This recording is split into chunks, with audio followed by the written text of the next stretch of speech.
I, Vampire number 11, written by Joshua Hale Fialkov, art by Andrea Sorrentino. Last issue left off with the vampire horde being attacked by zombie vampire hunters. I love this book. We make it clear through a introduction here of how Andrew is actually those little amulet things are Egyptian in nature, so they're not really zombies, they're more mummies. But regardless, the fight is the same. So Andrew makes the call to all the people in the vampire community, like, kill them all. They got to go down eventually.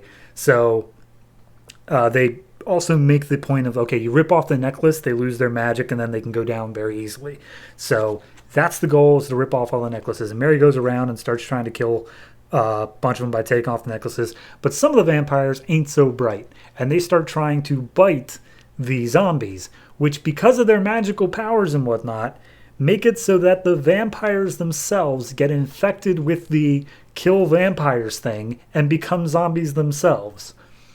So if they bite them, they will become enemies to the rest of the vampires. It's confusing. Anyway, overhead, Tig and John are going down the airplane still.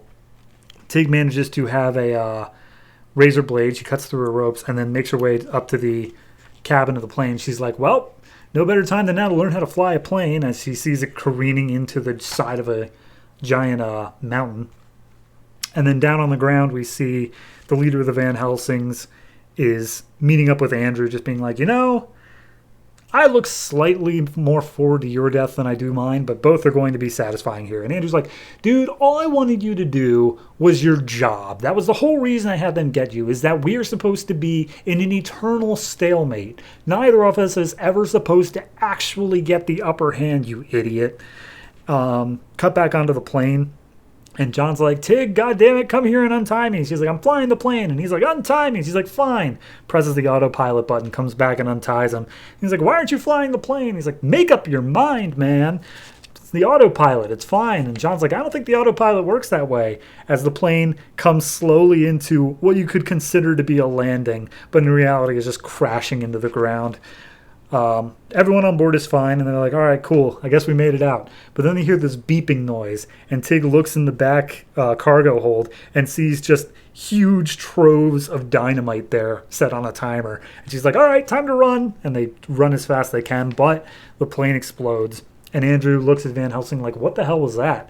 He's like, oh, I just blew up your two friends. And he's like, well, I'm sorry, what'd you say? I blew up your two friends.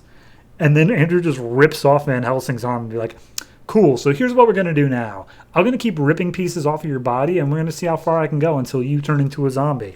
And Mary's just looking on like, this is beautiful. I love this. So the fight continues, and it looks like there are heavy losses on both sides, honestly. Like, everyone's dying. But we see the few vampires that have been infected are now moaning reinforcements. And I'll get back to that. But anyway, Andrew's torn off all the limbs off of Van Helsing. He's like, there's nothing you can do to me anymore, vampire. And he's like, no, I can do plenty. And he uses his magical powers to reassemble Van Helsing just to rip all of his pieces off again. And Van Helsing's like, oh, it doesn't matter. My focus is clear. My purpose is known. Nothing you can do can change that.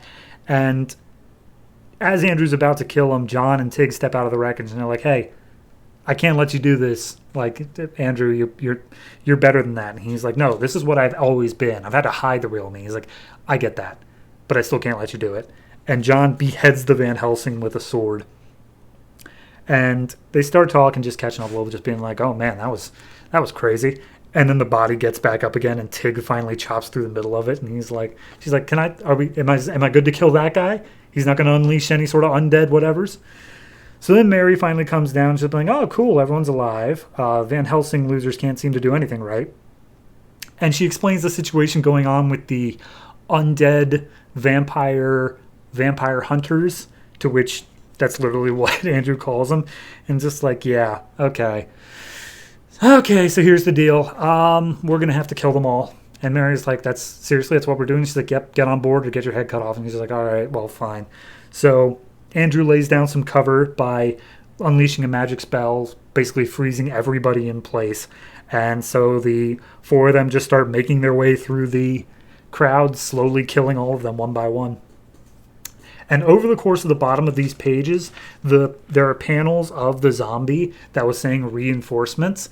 He lumbers out until he gets to a pickup truck. He rips the door off of it, pulls out the current drivers, hops in the pickup truck, drives to the nearest town, and just starts infecting everybody in town. So now there's an entire city full of zombie, vampire hunters. I love this book so much. I cannot even begin to describe. First off, art the whole way through for the past 11 issues, Andrea Sorrentino has knocked this out of the park. Like 200%. Continues in this issue, even down to the layouts are just fun. And then it's just, like, it's so fun of a book. Like, the characters feel serious while doing just fun things. Like, there are zombie vampire hunters, and yet I am so into it.